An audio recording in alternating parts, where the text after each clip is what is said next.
Here on Democracy Now!, democracynow.org. I'm Amy Goodman with Juan Gonzalez. 50 years ago this week, a group of activists staged one of the most stunning acts of defiance of the Vietnam War era. On March 8, 1971, 8 activists, including a cab driver, a daycare director, 2 professors, broke into an FBI office in Media, Pennsylvania, and stole every document they found. They wanted to document how FBI Director J. Edgar Hoover was spying on citizens and actively suppressing dissent. The break-in occurred as much of the nation was fixated on a boxing match between Muhammad Ali and Joe Frazier, which was billed as the fight of the century. The identity of the burglars would remain a mystery for over 40 years. Soon after stealing the documents, the activists, calling themselves the Citizens Commission to Investigate the FBI, began leaking shocking details about FBI abuses to the media. The documents exposed Cointelpro, the FBI's secret counterintelligence program, a global, clandestine, unconstitutional practice of surveillance, infiltration, and disruption of groups engaged in protest, dissent, and social change. Targets included the Reverend Dr. Martin Luther King, the Black Panthers, the American Indian Movement, the Young Lords, anti-war groups, black booksellers, and other groups. The leaked documents triggered congressional investigations, increased oversight, and the eventual passage of the Foreign Intelligence Surveillance Act. The FBI never knew who was involved in the break-in until 2014, when several of the burglars made their identity public to coincide with the publication of The Burglary, a book by former Washington Post reporter Betty Metzger, who'd reported on the leaked documents back in '71. In 2014, Betty Metzger appeared on Democracy Now! One of the things that I remember most from those files was the truly blanket surveillance of African-American people that was described. It was in Philadelphia, but it also prescribed national programs. It was quite stunning. First, it described the surveillance. It took place in every place where people would gather: churches, classrooms, stores down the street, just everything. But it also specifically prescribed that every FBI agent was supposed to have an informer just for the purpose of coming back every 2 weeks and talking to them about what they had observed about Black Americans. And in Washington, D.C. at the time, that was 6 informers for every FBI agent informing on Black Americans. The surveillance was so enormous that it led various people, rather sedate people in editorial offices and in Congress, to compare it to the Stasi, the dreaded secret police of East Germany. 3 of the burglars also appeared on Democracy Now! Back in 2014 in one of their first joint interviews. Keith Forsythe served as designated lockpicker during the break-in. He hoped the break-in would speed the end of the Vietnam War. War was escalating and not de-escalating. And I think what really pushed me over the edge was shortly after the invasion of Cambodia, there were 4 students killed at Kent State and 2 more killed at Jackson State. And I'm sorry, I think I'd have this down after all these years. And that really pushed me over the edge, that it was time to do more than just protest, than just march with a sign. John Raines was another one of the burglars. At the time of the break-in, he was a professor of religion at Temple University. The problem was J. Edgar Hoover was untouchable. He was a national icon. I mean, he had presidents who were afraid of him. The people that we had elected to oversee J. Edgar Hoover's FBI were either enamored of him or terrified of him. Nobody was holding him accountable. And that meant that somebody had to get objective evidence of what his FBI was doing. And that led us to the idea that Bill Avedon suggested to us. Let's break into an FBI office, get their files, and get what they're doing in their own handwriting. That was John Raines speaking on Democracy Now! In 2014. He died in 2017. Raines' wife, Bonnie Raines, also helped break into the FBI office in Media, Pennsylvania 50 years ago. At the time of the break-in, John and Bonnie had 3 young children. She's joining us now from her home in Philadelphia. We are also joined by Paul Coates, the founder and director of Black Classic Press and BCP Digital Printing. He's a former member and defense captain of the Black Panther Party in Baltimore. As a black bookseller, he was targeted by the FBI as part of its Cointelpro, its Counterintelligence Program. And yes, he is also the father of the acclaimed writer Ta-Nehisi Coates. We welcome you both to Democracy Now! Bonnie, you were the one who cased the joint. Is that right? Who went to these Media FBI offices, that's Media, Pennsylvania, beforehand to get a sense of the blueprints of the 2 rooms, whatever it was. That's right. I mean, we had cased the exterior environment, so we knew what the police patrols were, but we had to get inside the offices to see whether there were alarm systems and to see what the layout of the offices were, where the doors were that we hoped we could get through. And so I had to call and say that I was a Swarthmore College student doing research on opportunities for women in the FBI, and I wondered if I could have an interview with the head of the office. And they very graciously gave me an appointment, and I showed up trying to look not at all like my usual identity. I disguised my appearance as much as I possibly could, but they were very gracious and gave me a half an hour or so, and that gave me the opportunity to get the layout of the office, to see that there were no alarms, to see that the file cabinets were not even locked, and to check out a second door that we might need to use to get through on the night of the burglary. And Bonnie, you told Will Bunch at the Philadelphia Inquirer in a recent interview that 50 years ago we were criminals and now we're heroes. Could you talk about how your decision to get involved in this? At the time you were 29 years old, a mother of 3. Well, my husband and I had been involved in the draft resistance movement, the so-called Catholic left, previously, going into draft boards in the middle of the night and removing draft files to destroy the files and try to disrupt the draft system. So we like to say that we got our burglary skills from nuns and priests. But when all of the protests against the war in Vietnam were not making any difference, and we realized that the government was lying to citizens about the war, we thought that we needed to take a different kind of step in civil disobedience and get proof to show what FBI agents were doing in the Philadelphia area things that were unconstitutional, immoral, and illegal. And the only way to do that was to get our hands on documents.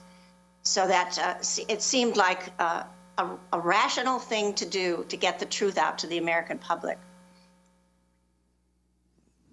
And I'd like to bring Paul Coates into the conversation and ask you, Paul, what, from your perspective, your involvement in the Black Panther Party at the time, what the group looked like, and what the impact of this break-in, these revelations about Cointelpro had on you and your organization?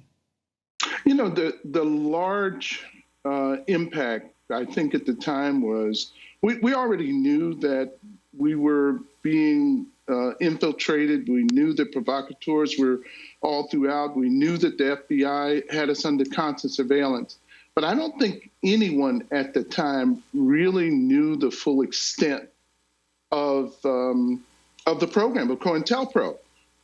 We saw the surveillance, we saw the interference and the setups that were being done as acts that the government, as a broad government, was doing. But the break-in actually, I like to think of it as put flesh to the bones of what became known as Cointelpro. And they did it in a way that, like I guess, like they intended to do. They did it with the FBI's own documents. They named people, they named places, and that documentation not only served us then, but the documentation serves us. It continues to serve us today, and I think that's the major impact. It made visible what we knew was there but could not really see. I mean, in fact, this was the first time, wasn't it, that Cointelpro was being made known, Bonnie, these documents that you were putting out everywhere. And then, Paul, this whole story of not only the FBI's war on the Black Power movement, but specifically, and this directly related to you, Black-owned bookstores, why they saw Black-owned bookstores like yours as such a target. Yeah, this is true. I mean, I think a lot of that comes out of certainly the FBI history and in following socialist groups and knowing that the bookstores were critical information centers, as they were in our community. And the store we established certainly was, because that was its intent. It was intended to be an information center, particularly for people, not just Panthers, but people who were incarcerated in jail, coming out of jail and becoming contributing members of the community. We felt we could do that with information. And certainly we came under a lot of pressure from the FBI, a lot of pressure from the state and the city at the time, who saw this, perceived this as a threat. The very thought that information, the very thought that knowledge could equip people to be better in their community and contributors in their community was a threat to them. So, Juan, at the beginning of this story, we talked about the people who are targeted, Black Panthers, anti-war movement, peace activists, and the Young Lords. You're one of the co-founders of the Young Lords. Can you talk about what you understood at the time? Well, I think what Paul is saying about we understood that there were agents within our organizations, but we never understood how systematic and how widespread it was. And I recall particularly, this is about a year before the break-in of the FBI office in Media, Pennsylvania. I was traveling with another Young Lord member, we thought secretly, to Puerto Rico to look at the possibility of opening up new branches. And we're on the plane heading to San Juan. We suddenly see a young African-American attorney who we knew from legal aid in East Harlem. And he came over, sat by us, started joking. And we said to him, so, Bobby, what do you do? You're in legal aid. Why are you going down to Puerto Rico? And he said, well, I don't work for legal aid anymore. I work for the U.S. Justice Department. And I've been assigned to the two of you. And I want you to know, he looked at us directly in the eyes, and he said, I want you to know that every second that you are in Puerto Rico, you are going to be tailed by the agents of the SEEK. That's the Puerto Rico equivalent of the Red Squad in Puerto Rico. And wherever you go in Puerto Rico, we're going to be there. And sure enough, they were always not only following us, but interviewing anybody who we talked to or we met with, because they saw the need to appear to be everywhere. And I want to ask Paul, because people don't realize the psychological impact it had on these organizations to know that there were agents within them, but not know who they were. And often people were targeted who were innocent people, but were mistaken for agents. And the real agents were still providing information on a regular basis and creating dissension within the groups. Yeah, Juan, you're so right. You're so on. It was like a double whammy, because on the one hand, you'd have agents who would make themselves known. And then you knew there were plenty of other agents who were unknown, but you would, let's say if you're doing something today, information on that would be broadcast in multiple ways the next day. And so you know someone from the inside did it. And Juan, you probably have this experience as well. This is, certainly COINTELPRO had its impact when the events were taking place. But now we're talking about 50 years later, 5 decades later, Juan, and we're still trying to figure out who were agents at the time. You have to. It's that going on, but also the rumors that were started, the identification of people who weren't, like you're saying, who weren't agents, but they were labeled as agents. And even today, among comrades in the Panther Party, you'll have a conversation with someone, a name will come up, and you say, well, you know he was a snitch, don't you? And or he was an agent, don't you? And that may not be the case at all. We're still living through and picking through the rumors that literally split our movement at the time. We're still living through those rumors now, and they still split us. So I wanted to also bring in Bonnie Raines to talk about the latest member of the Media Eight, the burglars, including you, who has just come forward in a piece in the San Francisco Chronicle. 50 years after an FBI office burglary, a San Rafael man reveals his role. And it says, before the Pentagon Papers, before WikiLeaks, before Edward Snowden's NSA files, a group of 8 Vietnam War protesters teamed up to steal FBI records from a Pennsylvania office. And it goes on to say, Ralph Daniels squeezed himself through the door, looked around the dark room. They'd cased this small FBI office in Philadelphia suburb of Media for months. Now he was inside. Rows of file cabinets beckoned. This was the moment the group of 8 had planned. They'd long suspected FBI malfeasance, were convinced these records would prove it. Daniel was 26 at the time, rolled out the first metal cabinet drawer, scooped up the files, threw them into a suitcase. His gloved hand shook. The burglars had to hurry. They'd chosen March 8th, 1971, because Muhammad Ali's title fight against Joe Frazier at Madison Square Garden would keep most of the country and world, and most importantly, FBI agents and police, glued to closed-circuit screens and radios for a few hours.